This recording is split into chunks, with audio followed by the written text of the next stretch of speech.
আর কিছুক্ষণের মধ্যে আমাদের মধ্যে মধ্যশাসনের প্রধানমন্ত্রী উপস্থিত হবেন। কিন্তু আমাদের এই রাজ্যের মুখ্যমন্ত্রী যেভাবে একের পর এক মিথ্যা প্রতিশ্রুতি দিয়ে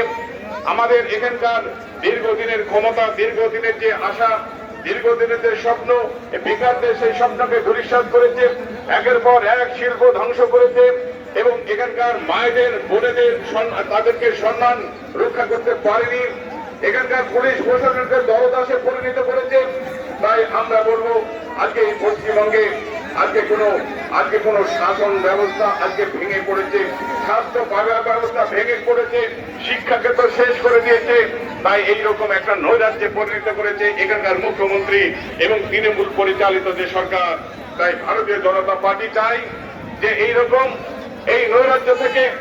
এই পশ্চিমবঙ্গকে উদ্ধার করতে হবে এবং ভারতবর্ষের অন্যান্য রাজ্য যেখানে বিজেপি পরিচালিত যেসব রাজ্য, যেখানে শিল্প ব্যবস্থাপনার মধ্য দিয়ে আমাদের নতুন নতুন শিল্প প্রতিষ্ঠানের মধ্য দিয়ে, নতুন নতুন কলকারখানা স্থাপনের মধ্য দিয়ে লক্ষ লক্ষ বেকারে সেখানে কর্মসংস্থানের সুযোগ করে দেওয়া হয়েছে। এমনকি এই পশ্চিমবঙ্গ থেকে প্রায় 70 লক্ষ পরিযায়ী শ্রমিক